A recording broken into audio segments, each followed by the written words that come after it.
Hi, I'm Carrie Cassidy from Project Camelot. I'm here to talk about my latest interview with Captain Mark Richards of the Secret Space program. And I was just visiting him a couple of weeks ago with his wife, Joanne Richards, who is actually out on the circuit talking about his information. And I visit him actually about twice a year is how it works out. And it's a fascinating time to spend with Mark and to listen to his answers to my questions and whatever news he has to provide. And he has been in Vacaville Prison now for over 30 years. He is what we call a political prisoner, but in reality, he is a political prisoner of what is in essence the Fourth Reich. And for more information on that, you can certainly read the books of Joseph Farrell and Jim Marrs, as well as, do your own investigation. So I do want to say that Project Camelot is an investigation. We are looking to reveal the truth wherever we can find it. And I do want to say, use your own discretion. I encourage you to do further research after listening to what I have to say. You don't need to take anything on board as truth verbatim. I interview people because I am looking for what are in essence nuggets of truth. I don't believe any one person has the whole truth. And certainly this information is going to be highly contentious. So I do encourage you to do your own research and come to your own conclusions. So with that said, I want to say that when I interview Mark, I do find a great deal of truth in his testimony, and most of it, in my estimation, putting together 3 or more witnesses who do not know each other and are saying the same thing, is a beginning to really finding out what's really true. And in Mark's case, most of everything he has ever told me has either come to pass or checked out. Now, there are things that we have no way of checking at this time.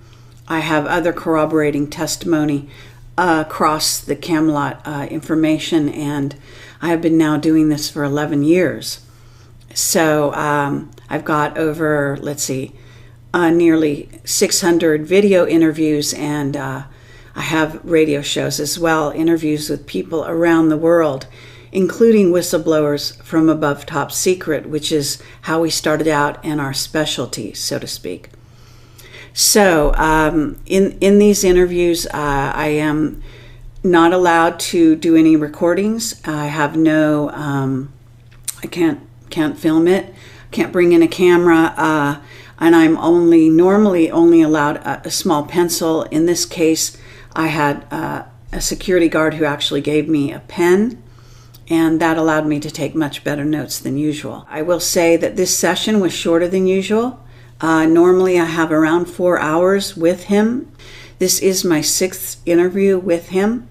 So I've got 5 other what I call total recall, which is basically my memory of everything that was said with the help of notes that I take during the interview.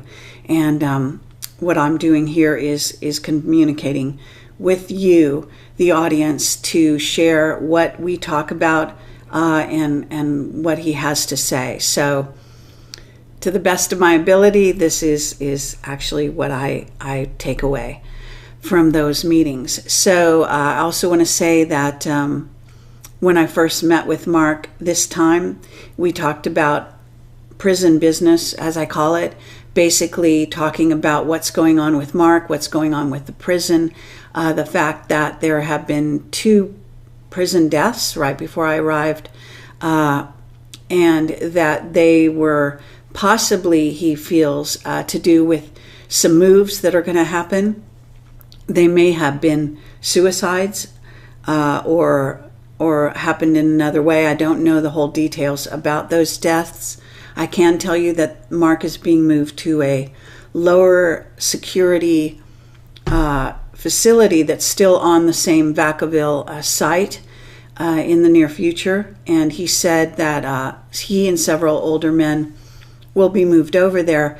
They are concerned because, one, they'll be moving in with prisoners that are what they consider are actually temporary prisoners, and they're often younger men, and so they fear for their safety in some cases. And also the whole thing is being motivated by a move to get the prisons to empty out, and this is coming from the Republican administration. There is pressure for the prisons to give actually parole to the prisoners, and for some reason they are very reticent to do that, and for some reason they are trying to hide the fact that they're overcrowded, although it is well known, and they are doing things that are rather nefarious. One of those things being to transport prisoners out of state so they don't show up on the California rolls, I guess. And then I guess at some point they'd be moved back, but I don't know the details on that either.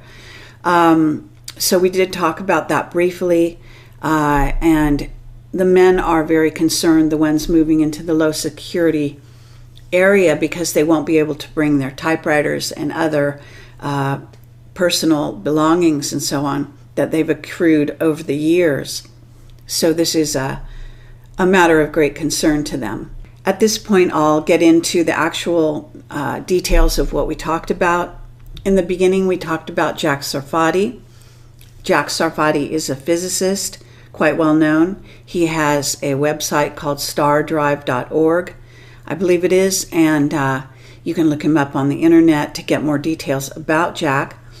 I had seen him the night before in San Francisco, where we stay overnight prior to doing the early morning interview with Mark Richards, and we were able to visit with Jack. I'm hoping to do an interview in the near future with him.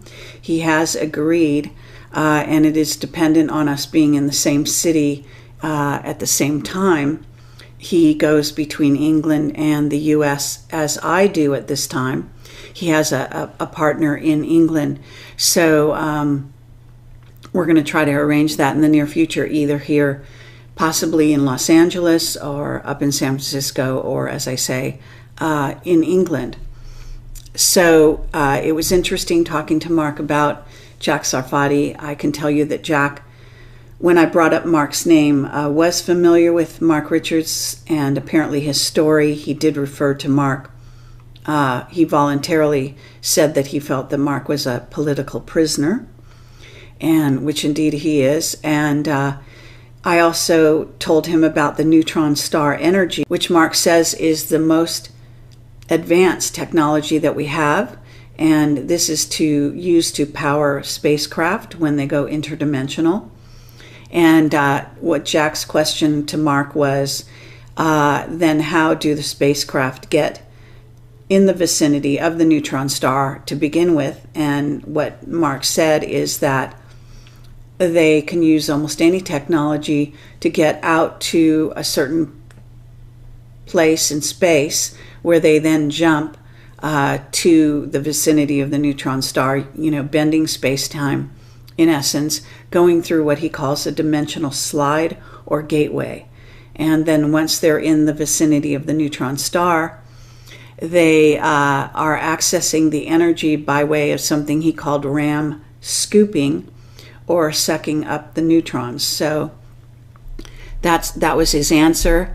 Another thing he said about the neutron stars is that they can be used as weapons, that there is a means using gravity, which he says that our space program and humans are not completely familiar with, and they don't fully understand gravity at this time here on planet Earth. But he said they can use gravity flux to push a neutron star into a wormhole, and that it then would go out the other end, and if shot through a wormhole, he said it can be an incredibly effective weapon. In addition, Mark mentioned that he did know Jack Sarfati, that he had met him in the past. He wouldn't say where or how.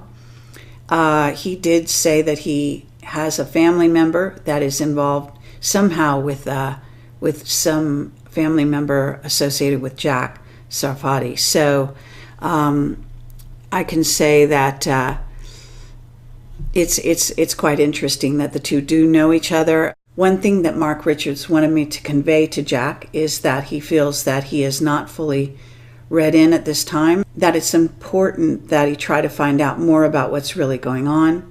He did think that Jack Sarfati would be a great person to demonstrate some of the technology that Mark has talked about, and to share that with the public. So that was a very interesting thing. And he did tell me that I could communicate with Sarfati as to some of the things he's saying here, and which I will do. Now, Mark also talked about Trump, and he said that he is positive that Trump is not fully read in. He can't say how he knows that. He did say that he doesn't feel that Trump has enough good people around him, is how he put it. He says that he is being fed some bad info, as he put it. He also says that Republicans are afraid of him because he is something of a loose cannon and could do anything at any time. So that was his take on Trump.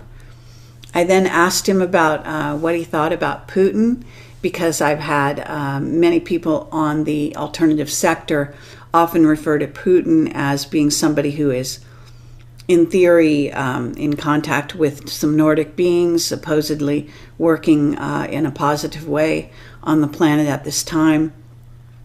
And Mark felt that Putin is not a good guy. He felt that Putin would not even classify himself as such.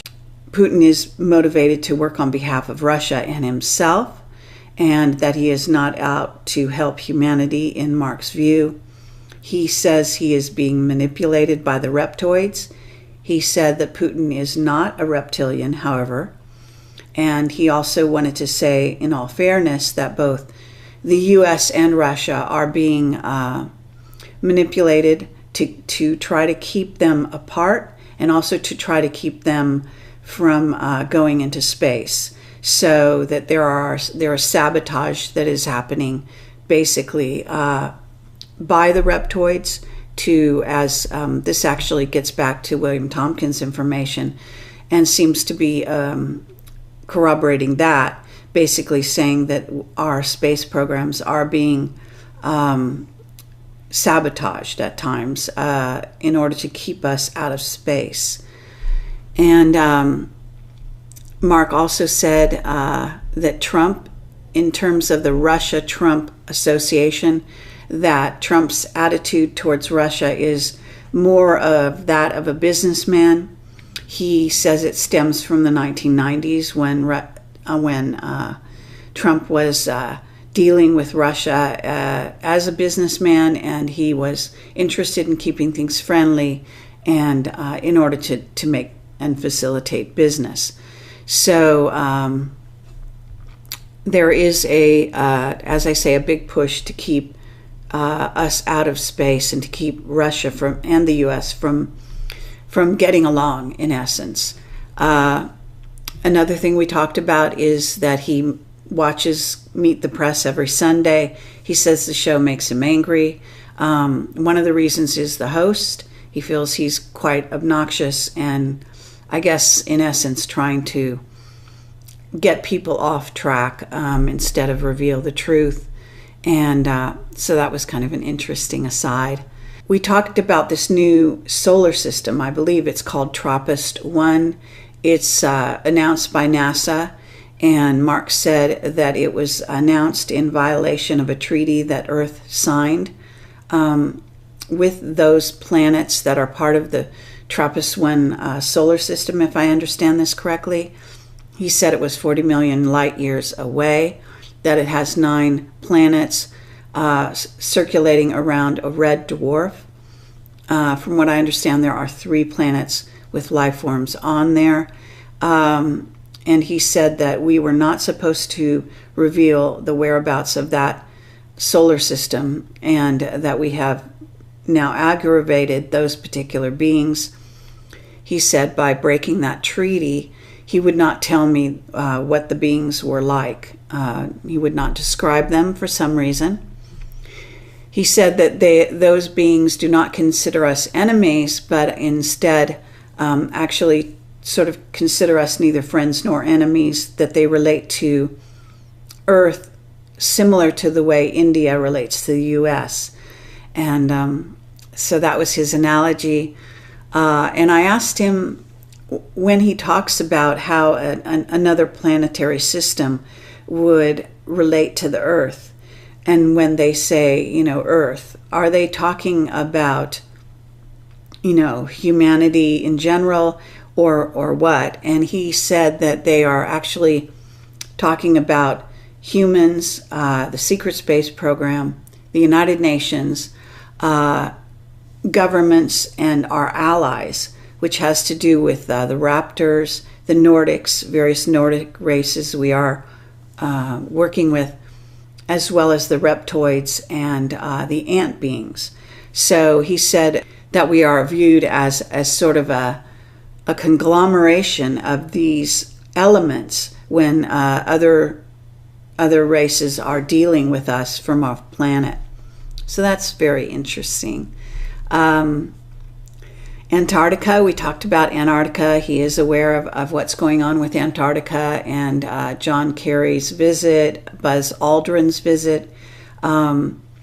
He did say that he believed that it's very possible that some of the rumors about Antarctica and Atlantis may be true, in terms of that Atlantis could in fact be, Antarctica could be a piece of Atlantis.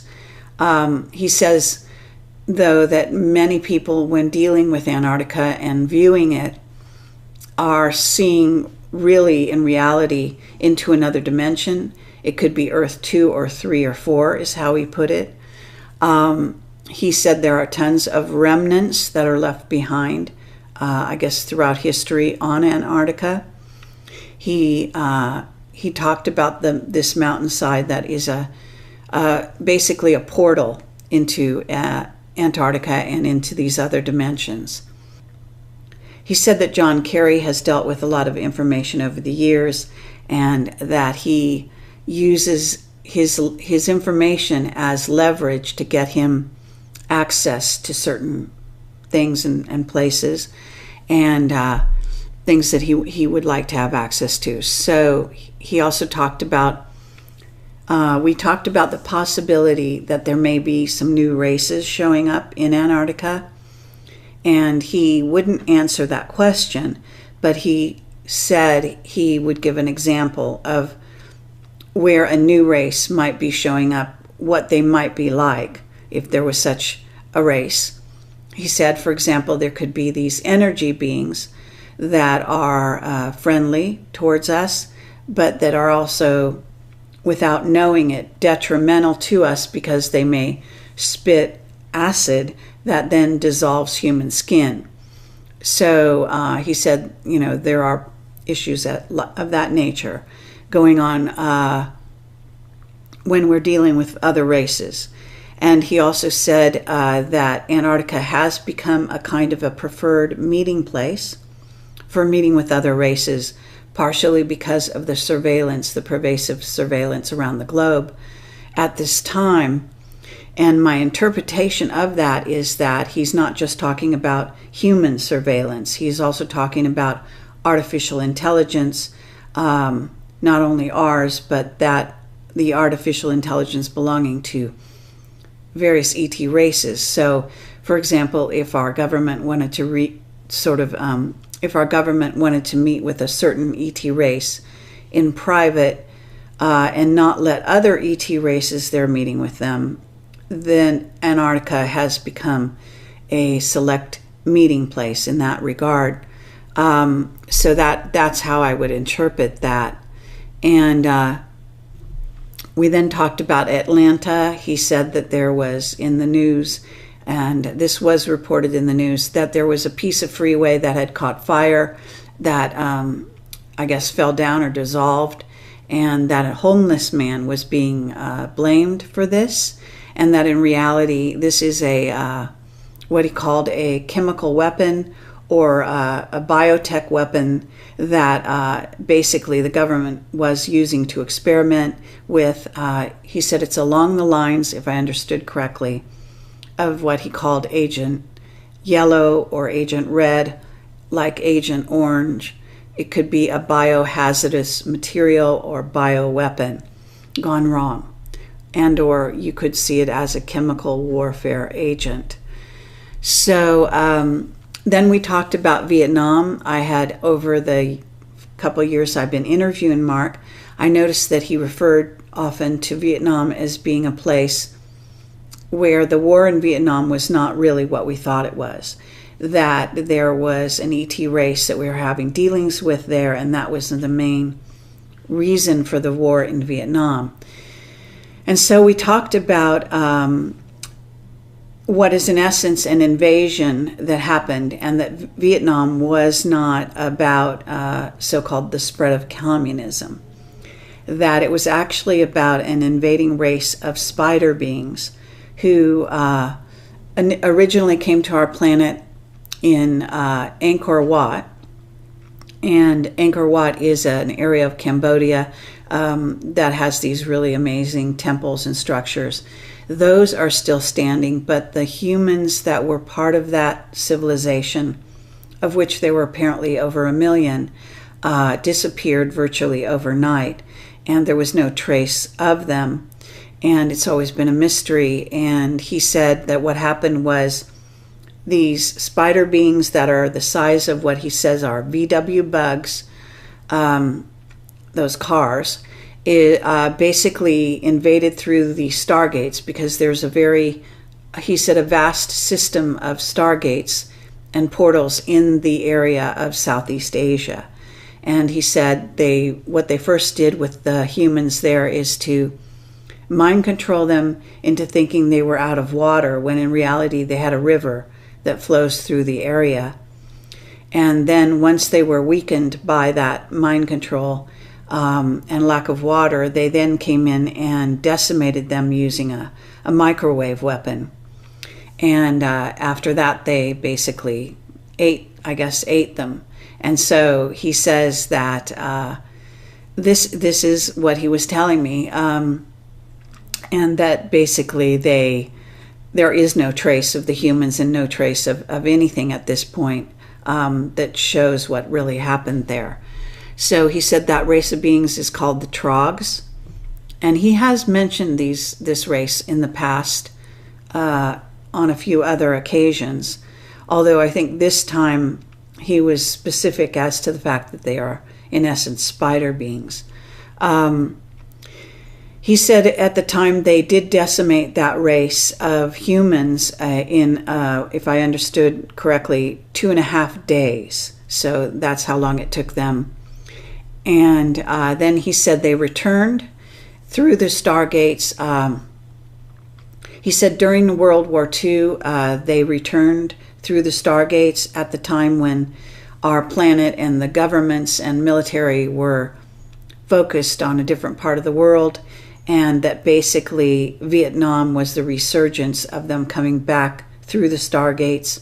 That's what the war was all about. He said that they were successful at that time in repelling them, and apparently they have once again started to come back through. I'm not sure where, and my understanding they're somehow a threat. He says there are 4 threatening sort of negatively oriented races at this time, threatening invasion of planet Earth.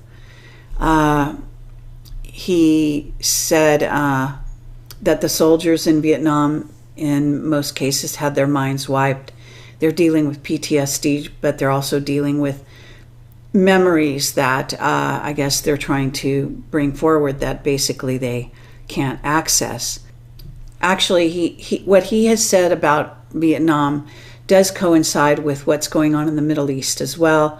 In that case, it's what's called the reptoids and invasion there, and also apparently the return of the Anunnaki, if I understand it correctly, and that the battles going on there have a lot more to do with our relationship with all planet races than they do with humans. And that most or many wars on planet Earth have an ET element to them, and that's in many cases, it seems, the real reason for these wars.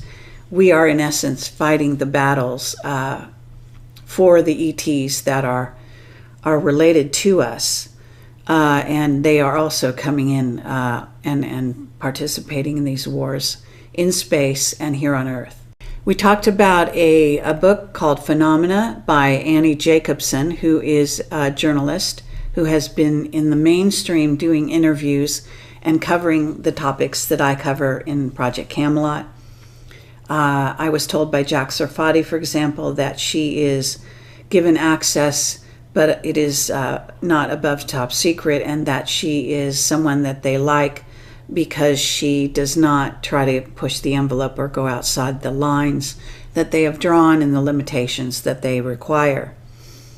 So that's quite interesting. Mark was aware of her book, Phenomena, which is making the rounds at this time, because it talks about the origin and the history of remote viewing, as well as what, in essence, is sci-tech, called sci-tech.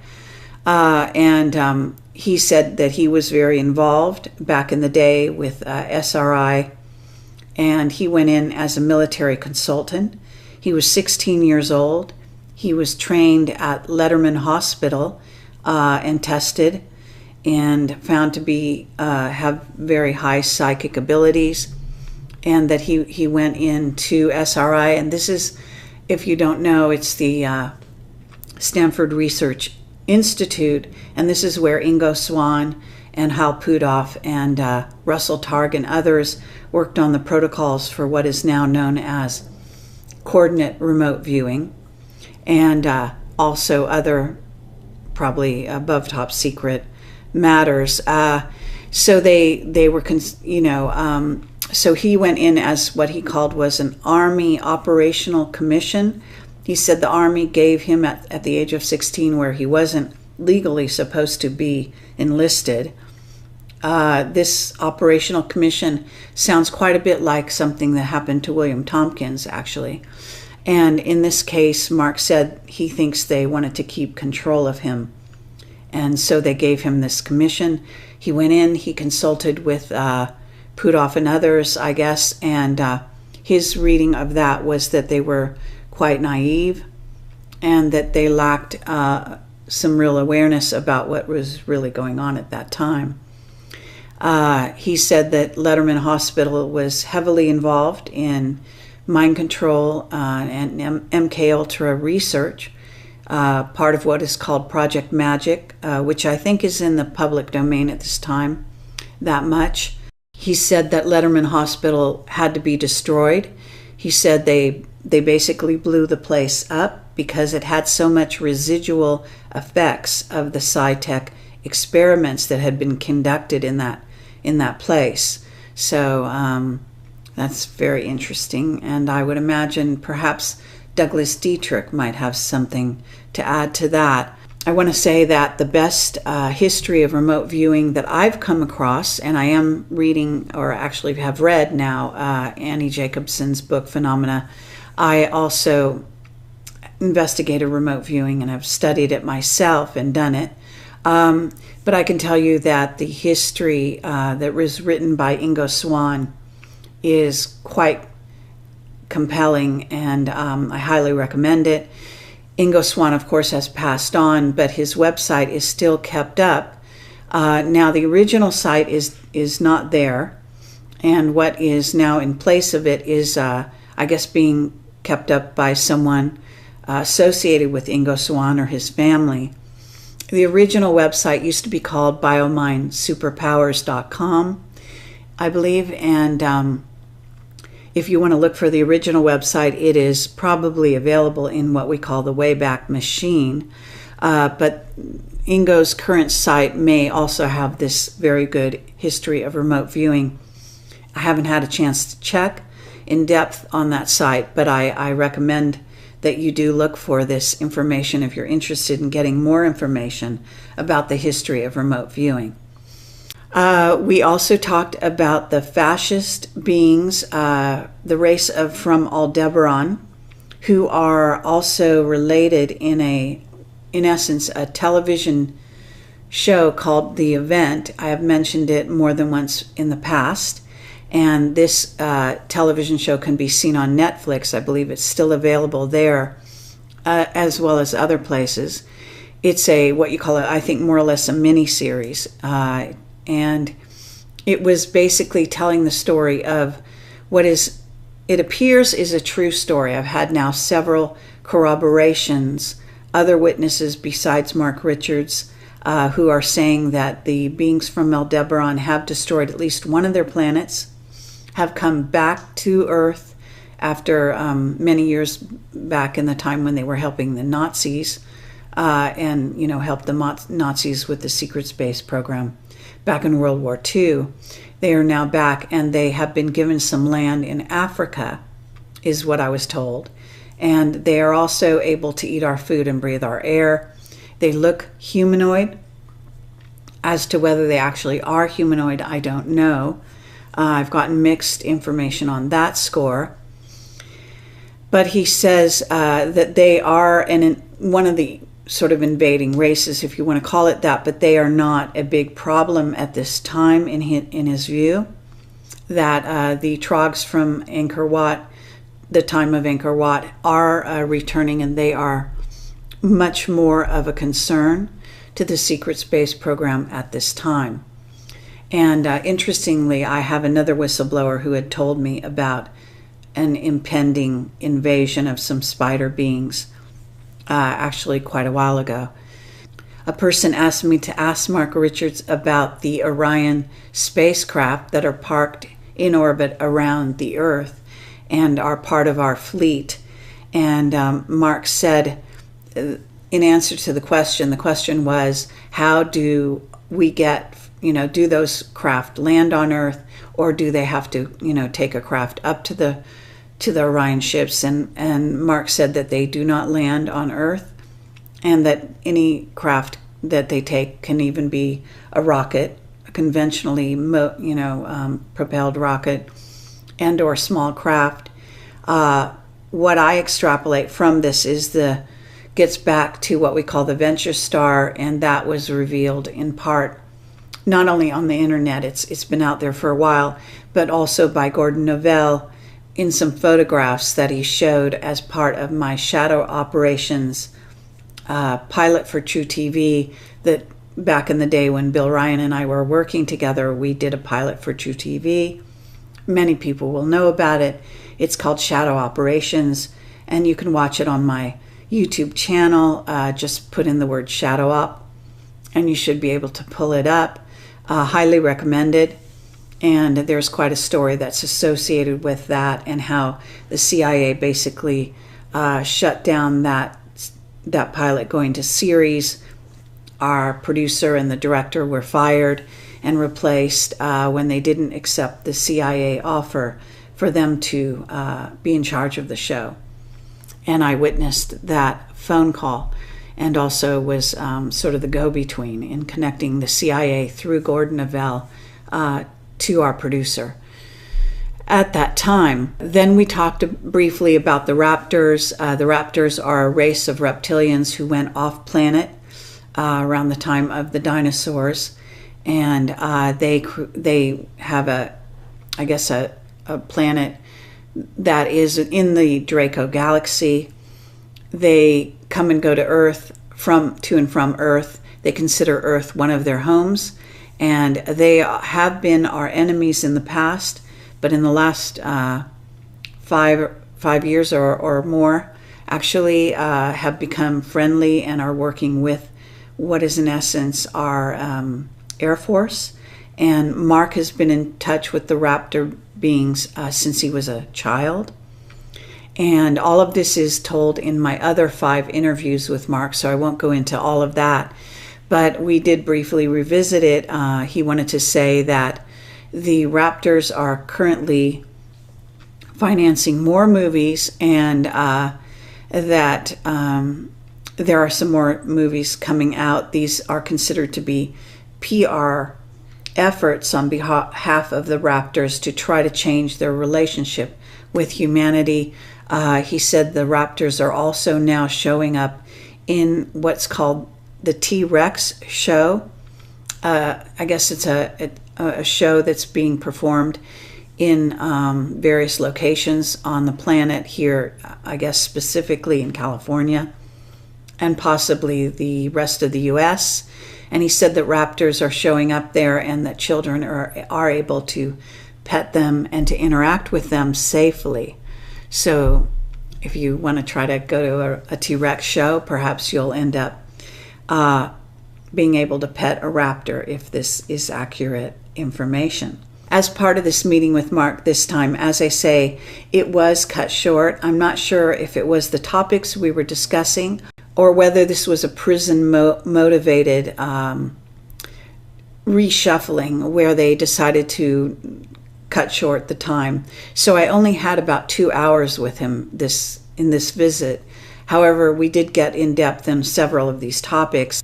We discussed actually the philosophy from the military point of view that Mark seems to share and admits sharing, that has to do with whether or not humans can handle the truth. And although he is a whistleblower, he's revealing information that he is basically being allowed to reveal, in part because of the huge, what is called plausible deniability surrounding his case, the fact that he is in prison having supposedly masterminded a murder is supposed to keep him in a state of being discredited to the point where they can actually release information through him, as it happens to me and to his wife Joanne, that gets out then to the public, but is not probably going to be taken seriously by most people because, again, of his status.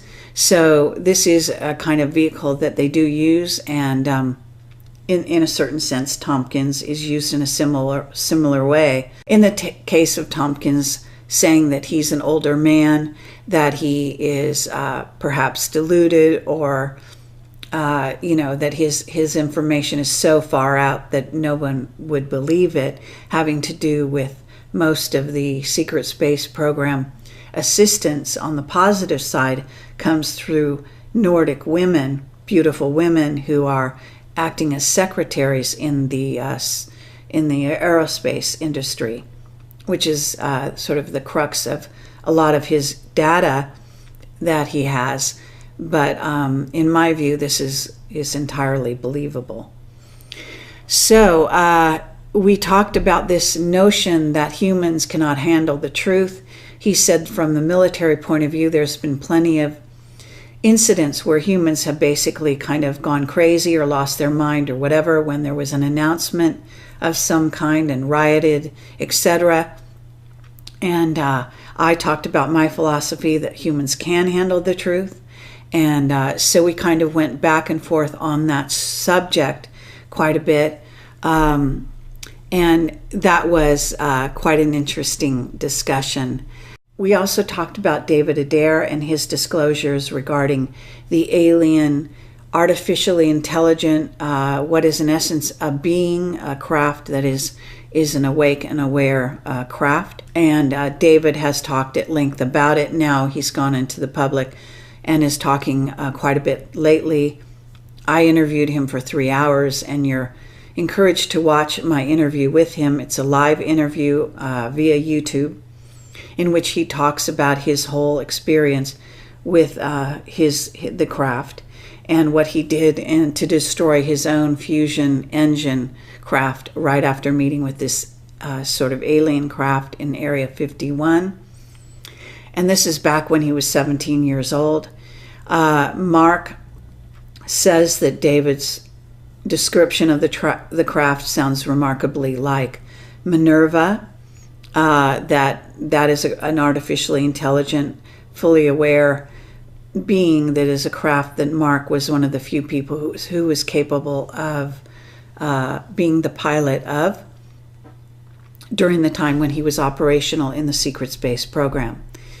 So when I told Mark about the what in essence appears to be a selfless act of destroying his own craft after meeting with this alien craft, Mark saw it a different way. He said he would take the military point of view that, in essence, that David might have been misled by this craft, this artificial intelligence, into basically destroying his own craft to delay the secret space program and the humans from getting into space and making progress, so that he didn't necessarily see it as a selfless act in the same way.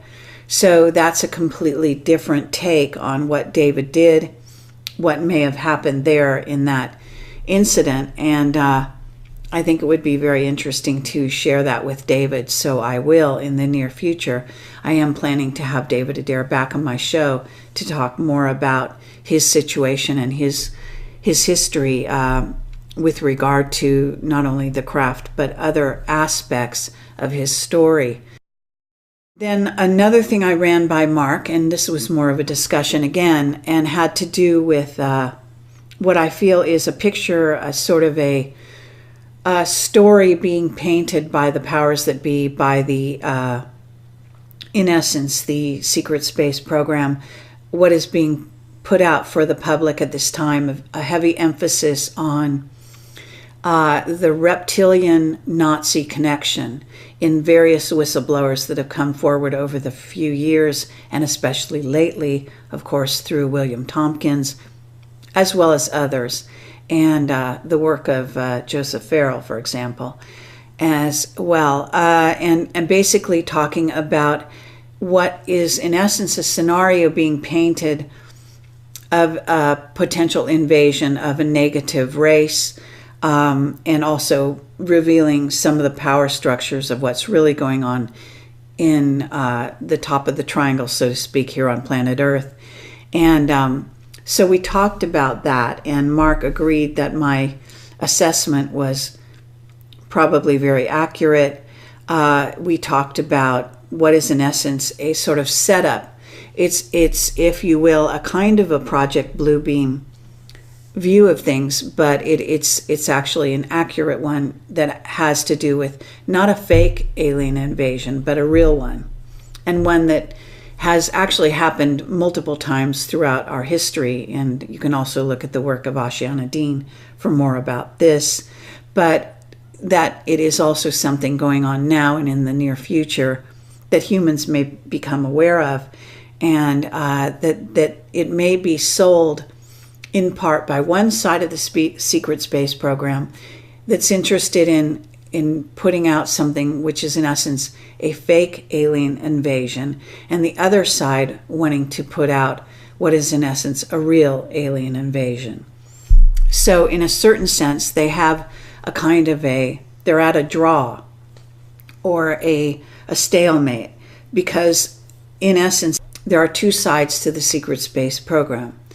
One side that believes that there is, in essence, a number of races out there, countless really, that we are dealing with a number of positive races and certainly some specific negatively oriented races, and that this secret space program is working to protect the Earth, that Earth sovereignty and, in essence, Earth defense, defending sacred ground and humanity's sovereignty as well in the face of these invasions is vitally important, that humans do need to be woken up and brought in to learn the truth, and so on. And this also has, in part, as an objective, even as stated by William Tompkins, the notion that humans can assist with defending the Earth if they know more about it, and that they won't necessarily lose their minds if they are read in slowly but surely, which does appear to be something of what's happening in terms of course, the movies and the television and disclosures like what you're getting here on Project Camelot. and many others who are contributing to this effort. The other side of that has to do with also the Illuminati and the secret space program, the side that wants to deceive humanity, that is working on the side of the negative forces out there. And they are often trying to sell humanity on the idea that there are nothing but positive races, that humanity can just relax and go back to sleep in essence, that there's nothing to worry about, and that if you find that you're listening to someone out there, whether it's a movie, a television show, or an individual trying to sell you on the fact that there are all positive ETs out there and that you don't need to worry and that you're protected, etc., that they are very likely disarming you as part of a planned invasion scenario in which what is in essence the human corroborators are basically interested in joining the conquerors and believe they will get special treatment should this come to pass. What is in essence the New World Order scenario. And so it's important, if you want to understand whether someone is positively or negatively oriented, to sort of see what they're trying to sell you in this regard. We very briefly talked about the flat earth theory, and Mark said that he thinks that it is basically a psyop to confuse people. So that's the end of this presentation, and I do have written notes that will be put on my website that you can go back over various things and see what this covers.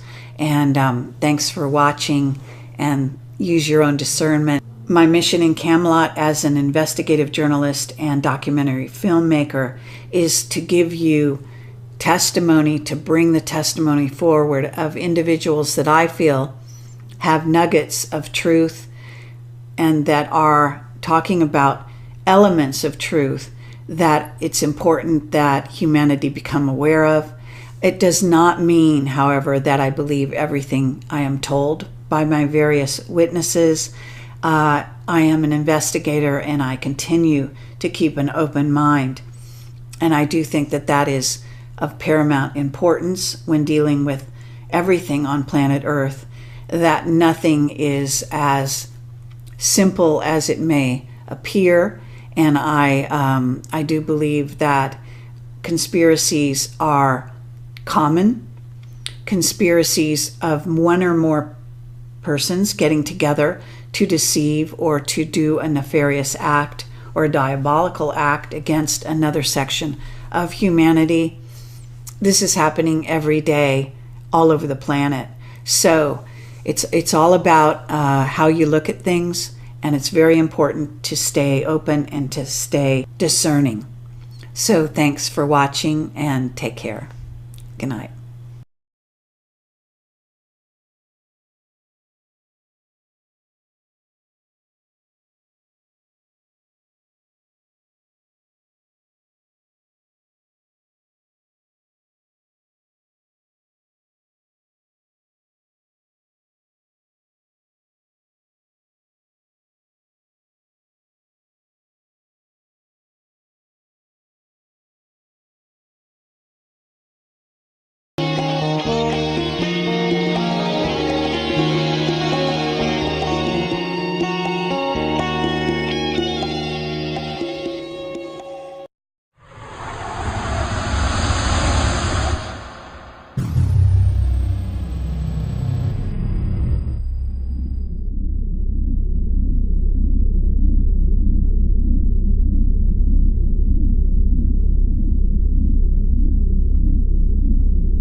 Hi, I'm Carrie Cassidy from Project Camelot. I'm here to talk about my latest interview with Captain Mark Richards of the Secret Space program.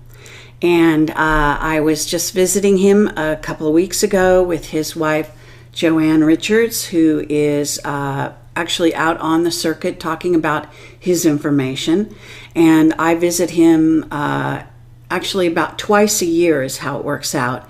And It's a fascinating time to spend with Mark and to listen to to do your own research and come to your own conclusions.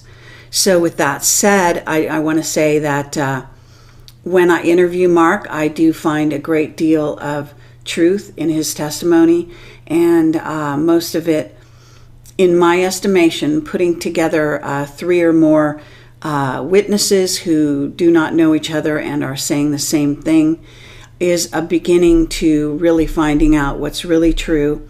And in Mark's case, most of everything he has ever told me has either come to pass or checked out. Now, there are things that we have no way of checking at this time.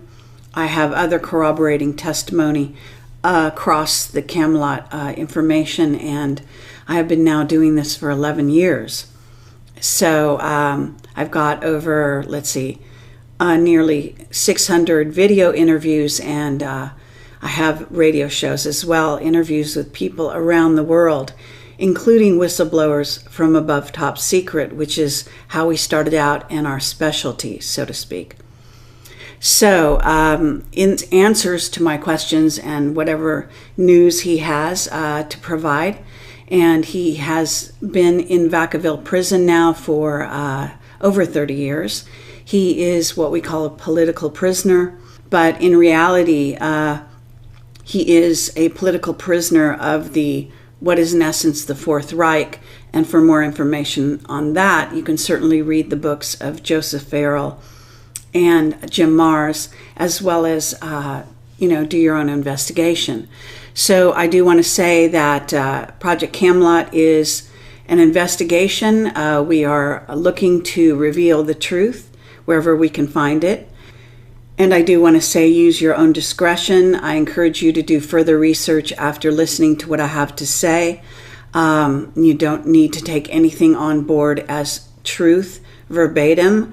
I interview people because I am looking for what are in essence nuggets of truth. I don't believe any one person has the whole truth. And certainly this information is going to be highly contentious. So I do encourage, in these interviews, I am not allowed to do any recordings. I have no, I can't film it, can't bring in a camera, and I'm normally only allowed a small pencil. In this case, I had a security guard who actually gave me a pen, and that allowed me to take much better notes than usual. I will say that this session was shorter than usual. Normally I have around 4 hours with him. This is my 6th interview with him. So I've got 5 other what I call total recall, which is basically my memory of everything that was said with the help of notes that I take during the interview. And what I'm doing here is communicating with you, the audience, to share what we talk about and what he has to say. So to the best of my ability, this is actually what I take away from those meetings. So I also want to say that when I first met with Mark this time, we talked about prison business, as I call it, basically talking about what's going on with Mark, what's going on with the prison, the fact that there have been 2 prison deaths right before I arrived, and that they were possibly, he feels, to do with some moves that are going to happen. They may have been suicides or happened in another way. I don't know the whole details about those deaths. I can tell you that Mark is being moved to a lower security facility that's still on the same Vacaville site in the near future. And he said that he and several older men will be moved over there. They are concerned because, one, they'll be moving in with prisoners that are what they consider are actually temporary prisoners, and they're often younger men. And so they fear for their safety in some cases. And also, the whole thing is being motivated